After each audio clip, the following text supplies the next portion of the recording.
Исәнмесез, сез татарлар тапшыруын карыйсыз. Без сезнең теләк тәкъдимнәрегезне күздә тотып эшлибез, хөрмәтле тамашачылар. Бүген безнең программада Ульяновский өлкәсендә ана теле укытучылары форумы узды. Бер проблема.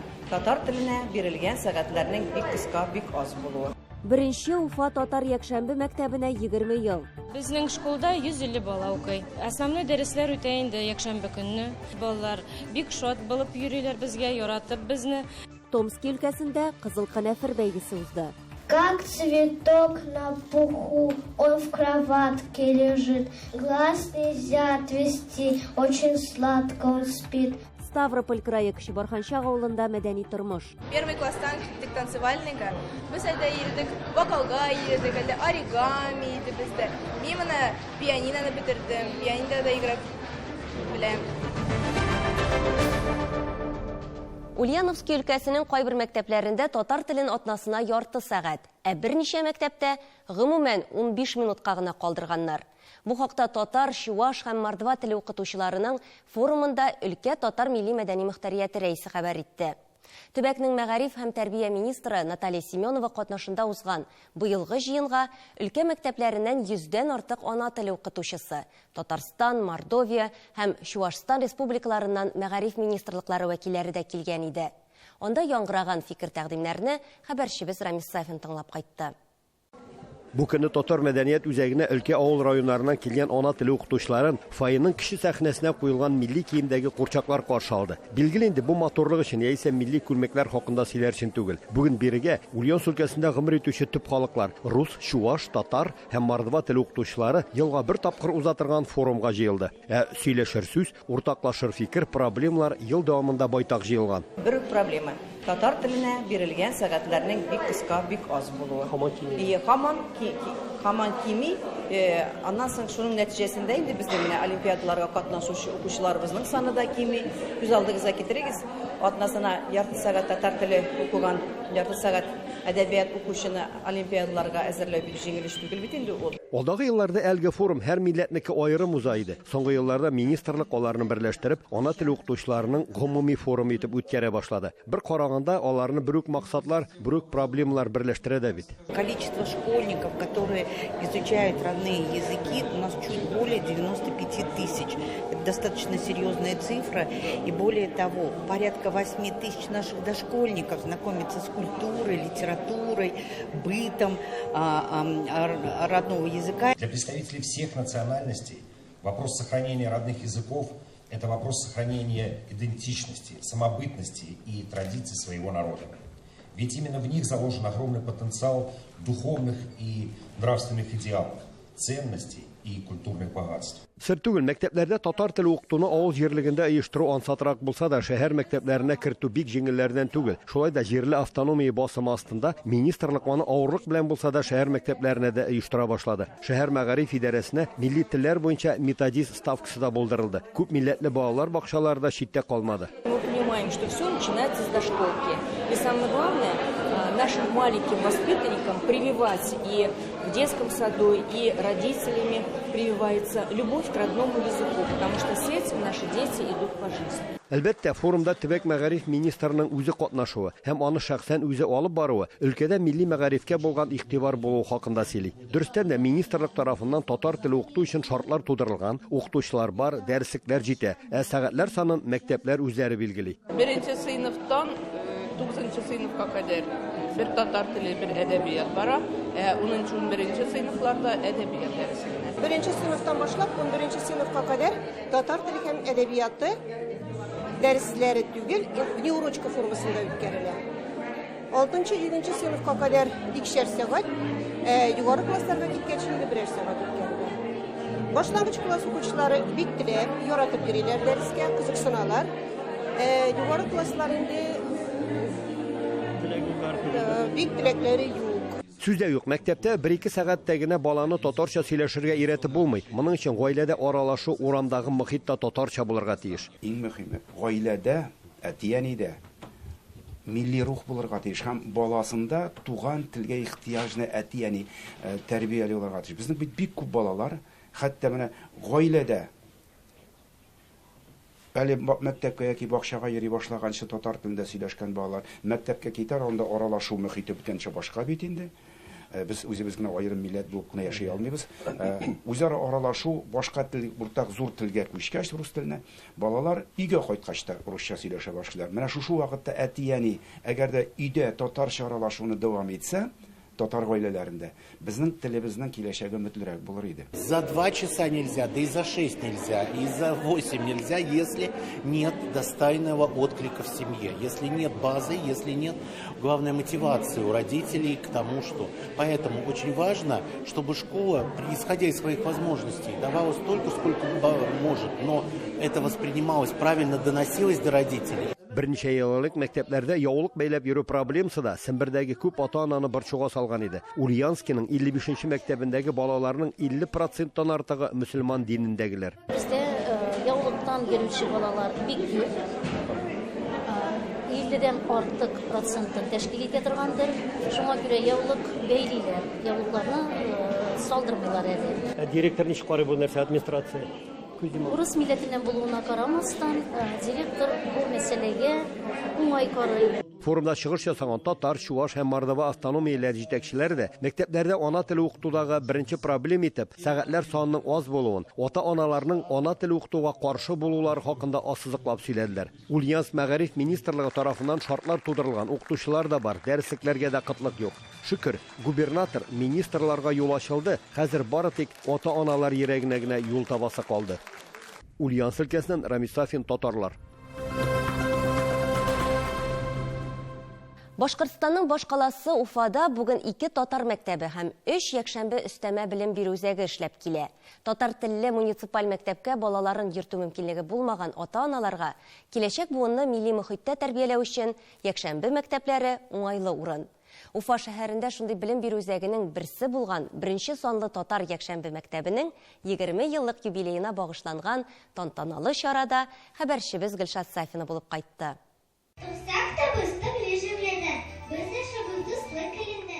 Уфа шәһәренең беренче санлы якшәмбе мәктәбе 128-нче белем бирү үзәге нигезендә эшләп килә. 2002 елның гыйнварында ишекләрен ачкан бу мәктәпкә баштагы мәлләрдә балаларны бөртекләп җыйсалар, бүгенге көндә монда 150 бала шөгыльләнә. Инсия Рагибовна Зибатова беренче директорыбыз иде. Шушы мәктәптә шундый ук дәрәҗәле укытучылар Галия Салакиевна, Гөлшәчәк Ермөхәмәтова. Ел сайын мәктәп укучылары фәнни-гамәли конференцияларда катнашалар, район, шәһәр, республика, бөтен Россия халыкара конкурсларда призлы урыннар яулыйлар. 2022 елның ноябрендә Татар якшәмбе мәктәбе базасында педагогик хезмәткәрләрнең һөнәри осталыгын өзлексез күтәрү үзәге белән берлектә татар халкының мәдәни мирасына тарту процессында укучыларга рухи әхлаки тәрбия бирү инновацион мәйданчыгы ачылды. Безнең школда 150 бала укый. 6 педагог, 5-се высшее образование белән, 4-се высшая квалификационная категория. Основной дәресләр үтә инде якшәмбе көнне. Мондый көннәрне дә укытабыз балалар. Бик шат булып йөриләр безгә, яратып безне. Мәктәп эшчәнлеге социаль гуманитар юнәлештә алып барыла. Татар теле һәм әдәбияты дәресләрен балалар кызыксынып өйрәнәләр. Программа татар сөйләм телен белү сәләтен һәм күнекмәләрен формалаштыруга юнәлдерелгән. Аннан тыш яшь-үсмерләр татар фольклоры, казымәсе, карга боткасы, кече туры кебек милли бәйрәмнәр белән дә танышалар. Шулай ук татар биюе, татар халык уен кораллары һәм музыкасы кебек түгәрәкләргә укучылар яратып йөри.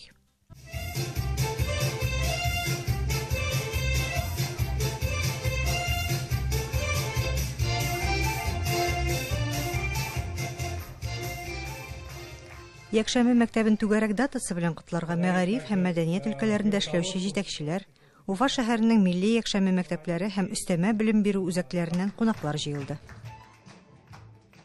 Сезне барыбызда шушы матур бәйрәм белән якшәмбе мәктәбенең 20 еллыгы белән бөтен дөнья татар конгрессы исеменнән һәм милли шура рәисе Василий Абдулгазиевич улы Шейх Разиев исеменнән дә сәламнарыбызны җиткерәбез. Безгә рус балалары да йөри башладылар.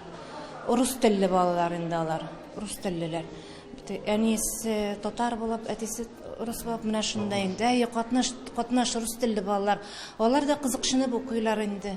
Нәйтеп, беренче без әлифбадан башлайбыз. Аннан сөйләшергә өйрәтәбез. Кызганычка каршы дәресләр саны бик аз бит инде. Безнең 41-нче мәктәптә дә татар теле дәресләре бар. Ул 1 сәгать атнасына кертелә. Шуңа 1 сәгать эчендә әлбәттә телне өйрәнеп булмый. Өйдә әти-әниләр белән, әби-бабайлар белән сөйләшсәләр иде дигән өметтәбез инде. Мәктәп фойесында бәйрәмдә катнашучылар өчен сәнгать һәм китап күргәзмәсе оештырылды. Тантаналы чара кунакларның һәм ата-аналарның тәбрикләүләре һәм концерт номерлары белән үрелеп барды. Күркәм бәйрәм белән чын күңелдән котлыйм мәктәпне. 20 ел инде иң матур чагы чаклар. Кичәдә коллективка рәхмәт сүзләре һәм яңа уңышлар, һөнәри җиңүләр, казанышлар, ата-аналар һәм чыгарылыш сыйныф укучыларына мәктәп эшләрендә актив катнашу теләкләре яңгырады. Вакытын үткәрә, польза белән катнашалар, разные мероприятияларда булалар, кружокларга йөриләр. Үзебезнең телне, туган телне өйрәнү кирәк. Шушы беренче татар якшәмбе мәктәбе. Шушы мәктәбнең эшләве безнең балаларыбызга, безнең балаларыбызның үсешенә, үз туган телләрен белүенә бик зур әһәмият бирә. Телне, татар телен республика дәрәҗәсендә өйрәнү дә бик яхшы булыр иде. Минем балаларым татар якшәмбе мәктәбенә 1-нче сыйныфтан берле йөриләр. Без төрле конкурс, шәһәр конкурс, республика конкурсларда катнашабыз, дәрәҗәле урыннар алабыз. Бүген яраткан мәктәп безнең юбилей белән чын күңелдән котлыйбыз. Укытучылар әйтүенчә, бүгенге көндә 1-нче санлы якшәмбе мәктәбенең төп максаты үсеп килүче буынга татар телен өйрәтү, милли мөхит булдыру, иҗади үстерү һәм һәр баланың белем алу ихтыяҗларын канәгатьләндерү өчен уңай шартлар булдыру. Уфадан Гөлшат Сафина, татарлар. Сез татарлар тапшыруын карыйсыз. Программабызның 2нче өлешендә. Томск өлкәсендә Кызыл канәфер бәйгесе узды. Как цветок на пуху, он в кроватке лежит. Глаз нельзя отвести, очень сладко он спит. Ставрополь крае Кечебарханчак авылында мәдәни тормыш. Первый класстан киттек танцевальныйга. Без әйдә йөрдек, вокалга йөрдек, әле оригами иде бездә. Мин моны пианиноны бетердем, пианинода да играп беләм. Менә инде 20 елдан артык Томск өлкәсе татар мәдәният үзәгендә Кызыл канәфер бәйгесе уза. Нәфис сүз осталары ярышына каһарман шагыйрь Муса Җәлилнең иҗатын яратучылар килә. Бу еллар дәверендә балаларны әлеге чарага әзерләү буенча коллективлар, лидерлар барлыкка килде ди бәйгене оештыручылар. Узган елларда җиңүчеләр быел да үзләренең яулаган позицияләрен саклап кала алдымы икән? Елена Софиуллина белеште. Мы хотим рассказать вам о белом платочке. Кусочек ткани, но такого дорогого для сердца многих матерей, девушек, жен. Они отправляли своих родных на войну и дарили его им, как символ победы, памяти и душевного тепла. Конкурсны ачу хөрмәте Абытай авылы балалар бакчасы коллективына бирелде. Алар тамашачыларга ак яулык дип аталган кечкенә театрга чыгыш тәкъдим итте. Күп еллар бәйгенең эмблемасы булып торган канәфердән тыш ак яулык өстәмә символ буларак залны катнашучылар белән җан дулкынында берләштерде. Нам особо важно проведение таких мероприятий, направленных на патриотическое воспитание нашей молодежи, наших граждан. Потому что если мы сегодня об этом говорим, о роли нас Мусе Джалиля, то тем самым мы укрепляем веру в нашу победу. Подарок милый, он всегда со мною, ведь им закрыл я рану на войне, окрасился платочек теплой кровью, поведав мне о чем-то родном. О том, какое счастье отстоял я, платочек этот правильно сказать. Ел сайын татар мәдәнияте үзәгендә Муса Җәлил шигырьләрен укучылар өчен өлкә конкурс үткәрелә. Быел бәйгедә 40-тан артык кеше катнаша. 5 муниципаль берләмлектән мәктәпкәчә учреждениеләрдәге балаларны активрак катнашуын күрү сөендерә. Как цветок на пуху, он в кроватке лежит. Глаз нельзя отвести, очень сладко он спит. Повернется во сне, полной грудью вздохнет, будто розовый цвет, нежно-бархатный рот. Сон на яблочках щек, на фиалках ресниц, сон на влажных кудрях. Спи, родной, не проснись. Мәктәпкәчә яшьтәге балалардан тыш өлкәнрәк балалар да байтак бәйгедә. Школа является активным участником в данных конкурсах, и в этом году мы представили 17 ребят из нашего учреждения. Даже будут стихи, прочитанные на татарском языке. Яулык, платок, айрылганда мин ерек дустым, булыкынте фек яулыгын, мин ярама яптым, яулыкны, басырым чем агышыкынымын. На татарском я выбрала, потому что я сама татарка. А почему я выбрала имя его, у меня почему-то в сердце как-то сделалось, и я выбрала его. Вот. Сегодня я пришла на конкурс, посвященный Мусу Джалилю, подготовила стихотворение «Чулочки» и хотела бы представить его сегодня на конкурсе. Их расстреляли на рассвете, когда еще белела мгла. Там были женщины и дети, и эта девочка была. Сперва велели им раздеться, затем к обрыву стать спиной. И вдруг раздался голос детский, наивный, чистый и живой. Чулочки тоже снять не дядя. Руфина конкурста тамашачыларның һәм жюринең йөрәкләрен генә түгел җаннарын яулап җиңде. Ләкин һәр катнашучының чыгышы тамашачыда горурлану хисләре яулады. Традиция буенча тон шагыйре Руфания Закирова бүгенге конкурска яңа шигырь багышлау язды. Хәерле гомерләр телим. Ничек итеп онытырга фашистларның этлеген, газиз егетләрнең башын гильотина кискәнен. Муса Джалил истән китми, ул үрнәк булып тора. Хәзер дә дошманнар безнең Рәсәйгә каршы тора. Сак булыгыз, гаскәрләрем, дошманга бирешмәгез, әти-әни балаларны фашистлардан саклагыз. Хәерле гомерләр телим, яшь егетләр, мин сезгә, туган илегезгә кайтып, матур тормыш төзәргә. Томскидан Елена Сафиуллина, татарлар.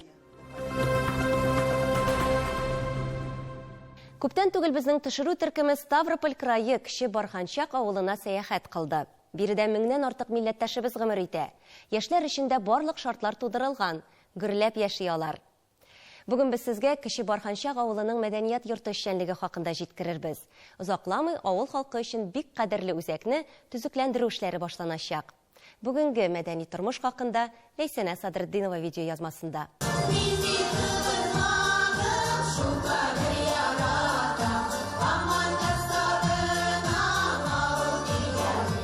Әйе, авылын, аның көйләрен, гомумән тормышын сөймәгән кеше анда яши алмыйдыр. Кече Барханчак авылы халкы чын ихластан сөйли бу хакта. Авылны ни өчен ярата? Бик матур, бик әйбәт, вообще таулар, мәдәният йорты, мәктәп. Кешеләр өчен бик душевныйлар, гостеприимный кешеләр бездә. Постоянно улыбчивыйлар. И biz özünüz avulda всегда yaxşırak чем başka җирдә.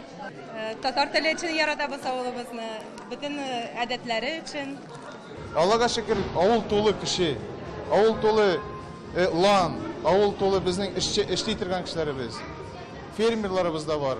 Аллага шөкер, бүтән затыбыз бар бездә. Без ничек әйтергә жаловаться да итмибез анда. Бүтән Аллага шөкер, беребезгә булышып яшибез дә. И нисә әйткән ки, шу авыл турында.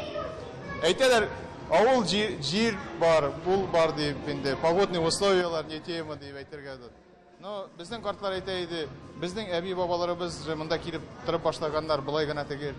Значит, бер зат бар бу авылда. Шуның өчен безнең кыйларыбызны да яратабыз. Кайердан бала тугач алалар суны үлгенчек шул кыйдан эчереп, шуны кыйындырып җибәрәләр дә. Шундый кыйлар бар бездә. Без татарлар шушы исеме белән җирдә яшәүе үзе бер бәхет. Без татарлар яшибез без җирдә, бер халыклар белән гөрләшеп. Башу клубыбыз безнеке. Ул безнең центр. Монда бөтен затыбыз бар. Спорт залыбыз да бар. Водоканал, тиротдел, Монда мәдәният йортында бөтен әйбер бар монда.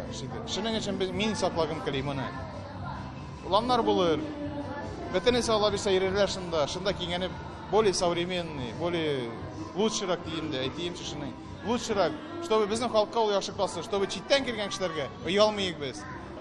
2014 елда biz bu мәдәнияткә минем ирем белән Хамитов Рустам Борисович белән эшкә кердек.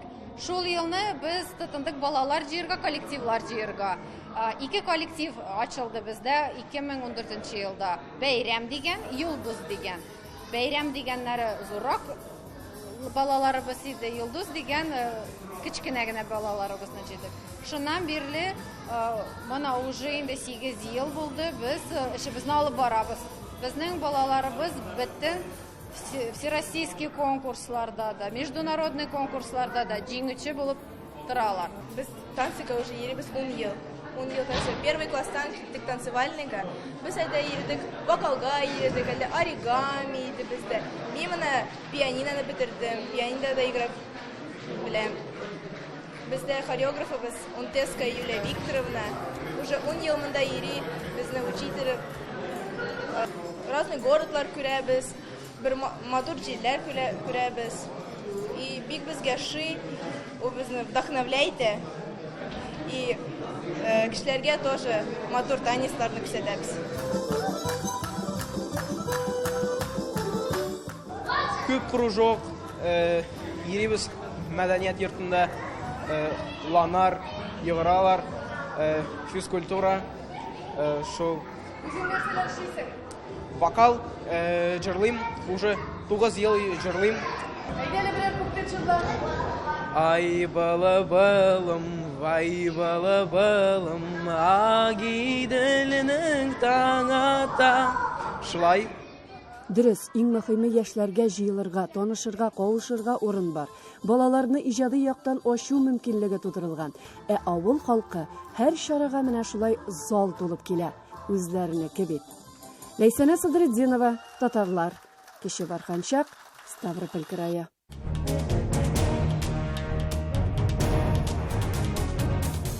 Для нас перепись, мы считаем, что это была просто формальность, потому что мы проводили свои данные.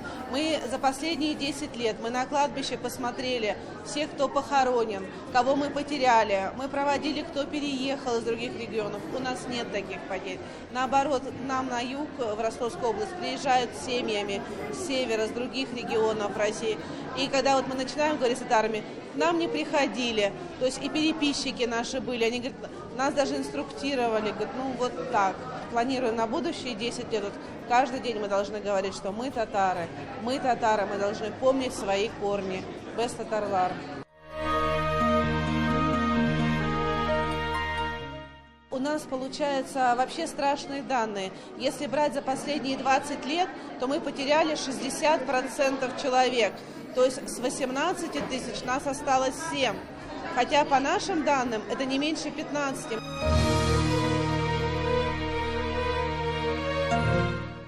Тапшыруыбызны шагыйрь Шайхзадә Бабичның сүзләре белән төгәллибез. Дәртле кайнар җырларымны җырламыйм дәртем өчен. Җырлаем тик мәңге шат, дәртле күләч халкым өчен. Йыгламыйм мин көннәрем сыргак, суык, салкын өчен. Йыглыйм тик ярлы, мискин, кызганыч халкым өчен. Яшь чагым, алтын чагым, ялкын чагым булсын фида. Халкым алдында минем биргән таза антым өчен.